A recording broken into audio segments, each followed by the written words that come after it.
crammed Eureka before I went on to the show.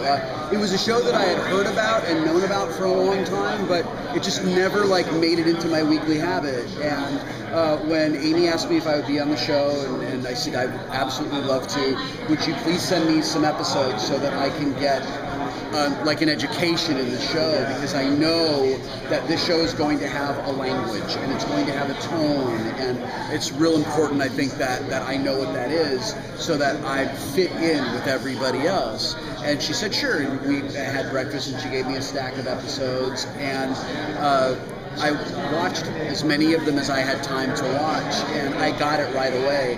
I enjoyed the show right away. I really liked it by the second episode. By I think the third or fourth I watched, I was a fan for life, and I immediately added it to the DVR. Like, do not miss this show at all. And it's been great. It's like working on Big Bang Theory, working on Leverage, and working on The Guild. I'm already a fan of these shows.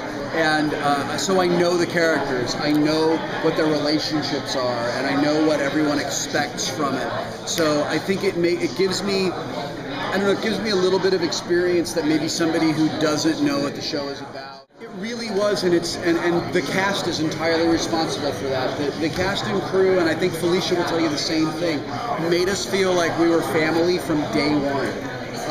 They all know each other really well, and they all have very tight relationships, and it would be very easy for an outsider to feel like an outsider. And they didn't do that ever. My very first day of production, Colin walks up and hugs me and said, "I'm so happy you're on the show.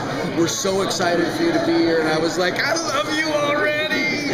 And we were immediately friends, all of us, and it's uncommon for that to happen, and it's a really terrific gift. It's always fun to play characters that you love to hate. It's always really fun to play these guys that are kind of douchey and smarmy. There's a different kind of vulnerability to those characters than there are to the sweet, heroic characters. And it's really fun for me to play guys who, if I encountered in real life, I would want to have nothing to do with. The guys that are very much the opposite of who I try to be.